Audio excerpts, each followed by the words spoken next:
Mr. Master of Ceremonies, distinguished ladies and gentlemen, all students, good morning. Morning. In his greetings, Dr. Small told you that measures have been put in place to enable the holding of the championship in a safe environment. And my task is to tell you or to explain to you how we intend to effect this. Ladies and gentlemen, in this regard, I will talk to you on in respect of three areas. Firstly, I will tell you about the scope of the security operations that we will implement in relation to jams. Secondly, I will tell you about headquarters collaboration with ISSA on security matters in relation to the holding of jams. And finally, I will explain to you what we are doing at the divisional level in relation to security issues touching on the holding of jams.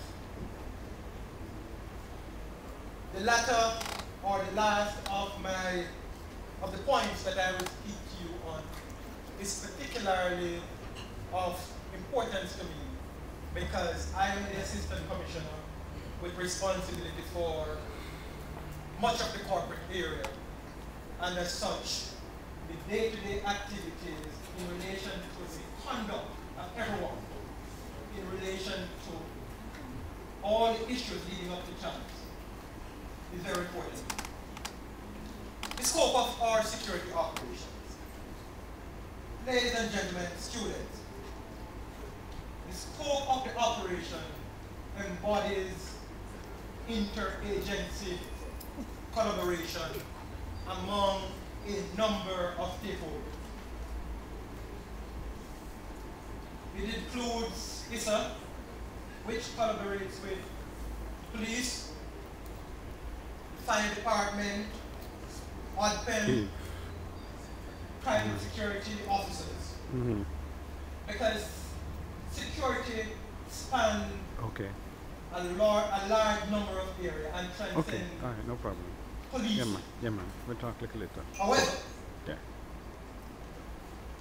during the rest of my presentation, it will be confined to law enforcement. Police headquarters level planning and operation. It is customary that when champs is approaching, ISSA would collaborate with the Office of the Commissioner of Police in respect of security for the holding of champs at the National Stadium. The reason for this is because the scope of police operation required to effect champs transcend the capability of any one formation.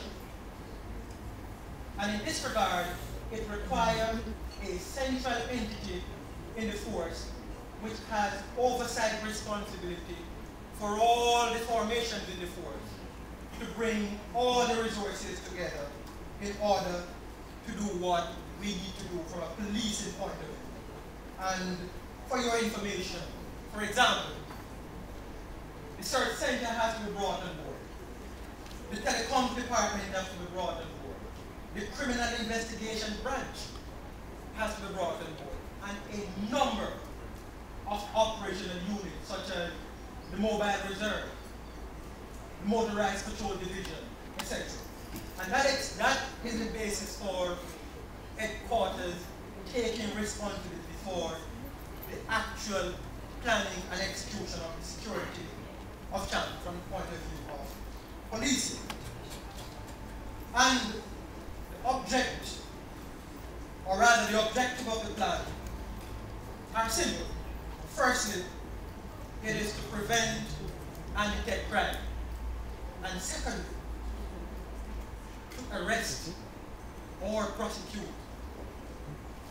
criminal offenders.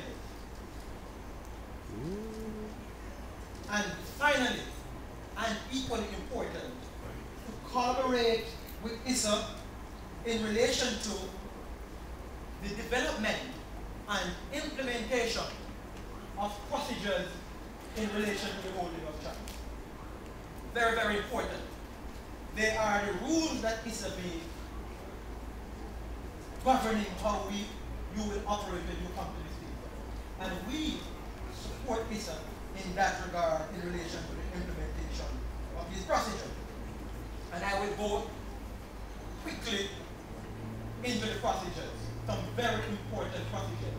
The list is not exhaustive, but I will tell you some of the core procedures. Firstly, a system of accreditation will be applied in relation to all those who will be in attendance at the stadium. For example, vendors will be accredited, concessionaires will be accredited, team officials will be accredited, sponsors will be accredited, and the staff who work at Independence Park Limited will be accredited. It is a very important aspect of the procedures relating to how we operate at CHAM, because you can't just turn up any and anywhere and expect to be allowed inside the stadium. It doesn't work that way. For that matter, the entire circumference of the stadium where you have entry points, there will be checkpoints. So you can't just walk into the facility like that. Good. Secondly, we will have remote search control center where vendors are required to take their goods to be searched before they are allowed inside the stadium. And the reason for that is to endeavor, we are endeavoring to control what goes inside the stadium, to prevent, for example, weapons from entering the stadium. We will have what we call a venue lockdown search and sweep at a designated time, generally speaking, about 4 a.m. on the morning of chance each day. The venue is locked down and the police control the police search the venue and then control what comes into it subsequently. Prohibited weapons and restricted weapons policy. This is fundamental in relation to operations. There are certain weapons that we prohibit or restrict from entering the stadium. For example, firearms. Don't bring any firearms here. Regardless of who you are not going to be allowed inside the stadium with firearms. And to demonstrate to you how serious we take it, you will notice, for those of you who attend the stadium at chance, not even police officers who work inside the stadium is allowed to take firearms. So if you have firearms, don't come here with them. Don't care who you are, you're not going to be allowed inside. Knives, high spits, fireworks, glass bottles, walking stick umbrellas, large glues. These are some of the items that we don't allow inside. The simple reason for that is they can be used as weapons. And the stadium, for the purpose of the holding of champions, is a weapon-free zone.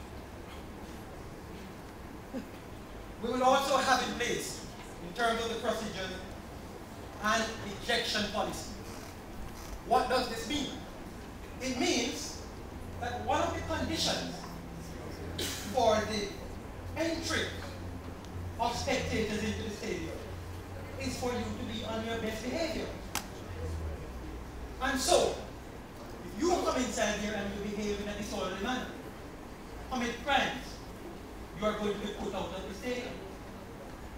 And it's important for those who purchase tickets and come here to understand that you are at liberty to do whatever you feel like doing. Doesn't work that way. I told you earlier that access to the stadium will be managed. Also, all persons entering the stadium are subject to search. All of you. The search will take a variety of forms. And the police, of course, we try to do our work in such a way as to make whatever we are doing as pleasant as possible for you. I will just enumerate for you some other important procedures that we expect you to follow when you come to the stadium for champs. Seating in the grandstand area will be according to your ticket that you purchase. You will be assisted to your seats by ushers. We don't want any trouble from anybody in this regard. For example, when you come here and you are seated, we don't expect you to get up and go and take on a seat. And then when you are told that the seat belongs to somebody else, you say you're going to have to sit down. It can't work that way. It cannot work that way. You can be cited for disorderly conduct. Good.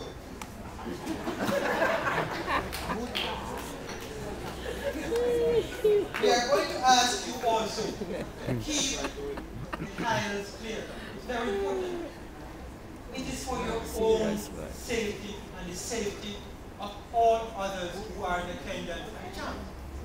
If we have an emergency, we should be able to evacuate the stadium in as efficient a time as possible. So please do not block the aisle. Stay in your seat. Also, we are going to ask you to keep your ticket stubs. Keep your ticket stubs. You can be asked to account for how you get into the stadium. So keep them. And please be reminded that re-entry to the stadium with ticket purchase is not allowed. Please remember that. Generally speaking, that is what the planning, collaboration between ISSA and police headquarters constitute.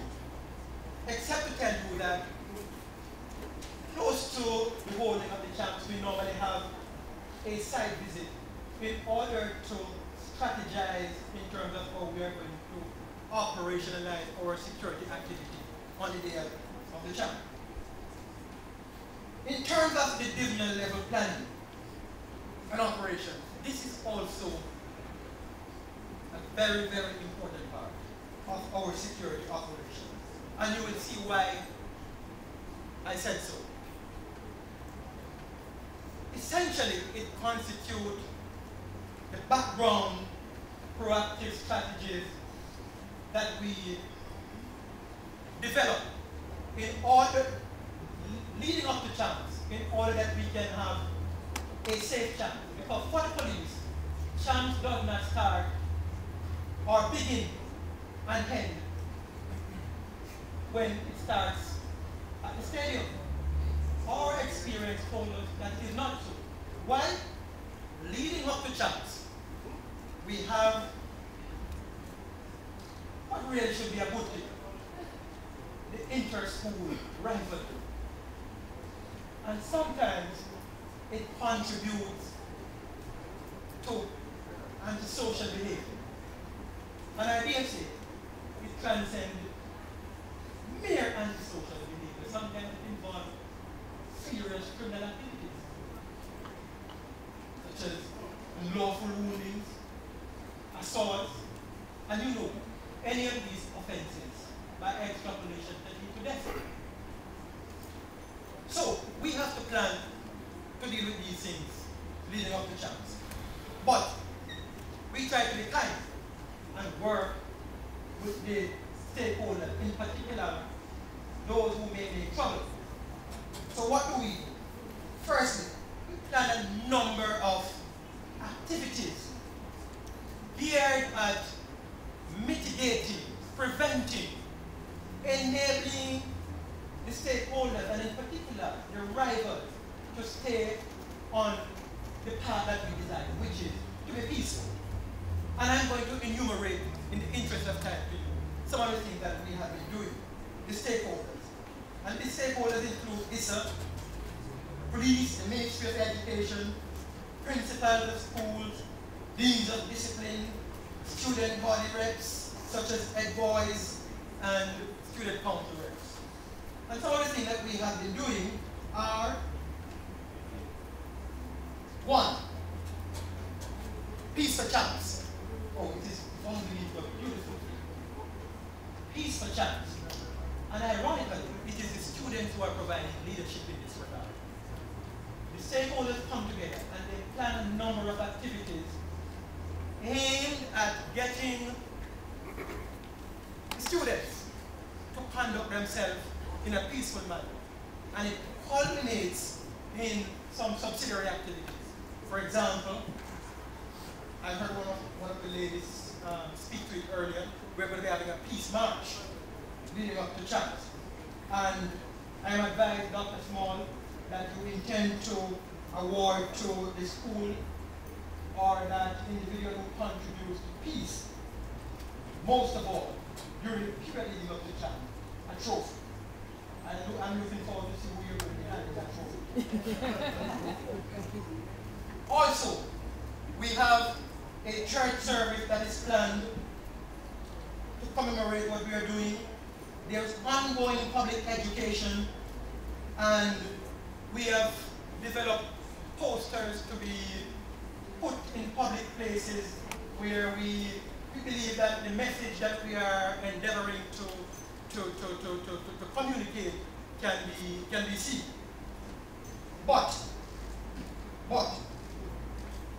we have to have a contingency for those who don't want to behave themselves. So we are making an effort and giving you an opportunity to behave yourself.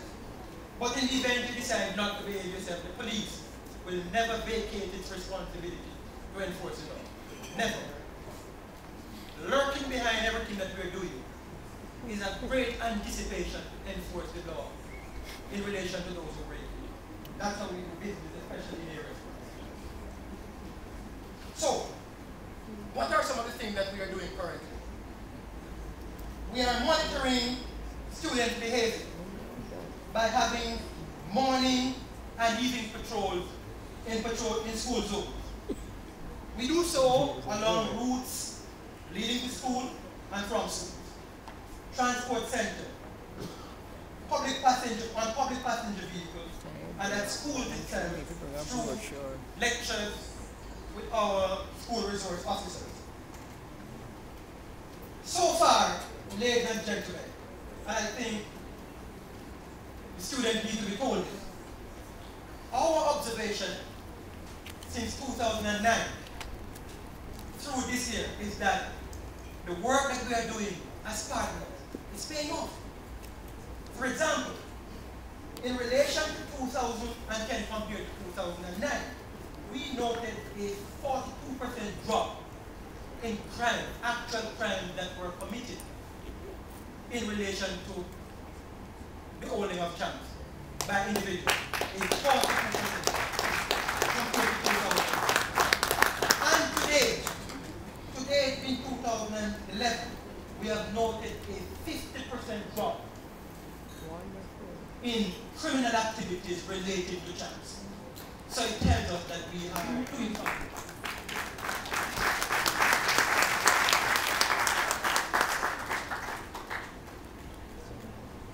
Support by the police, ladies and gentlemen, for the various peace initiatives will continue to be the first order of business for the police.